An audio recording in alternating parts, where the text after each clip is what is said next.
Attorney Renz, pwede po ba akong mag-file ng cyber libel case kung mali ang post sa akin sa social media? Tara, pag-usapan natin. Hi guys, I'm Attorney Renz of Respicio & Company Law Firm.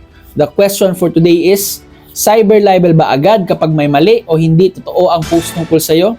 The short answer po is, depende. Ayon po sa ating Revised Penal Code at sa Cybercrime Prevention Act or RA 10175, para masabing cyber libel, dapat may, number 1, defamatory imputation. Dapat may sinabi o pinost na nakakasira ng dangal, puri o reputasyon mo.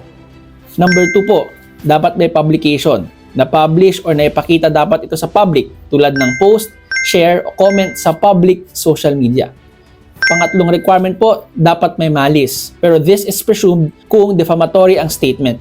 Maliban na lang po sa iilang exemptions under the law.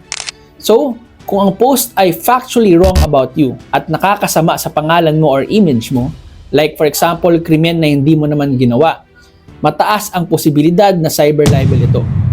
Pero po kung opinion lang, joke na walang malis o hindi naman ikakasira ng pagkatao mo, then baka hindi po ito umabot sa threshold ng cyber libel. Tandaan po natin na mayroong freedom of speech at ito po ang kabangga ng cyber libel cases. Hence, talagang madugo po ang pagdetermine kung pasok sa cyber libel ang nangyari sa iyo.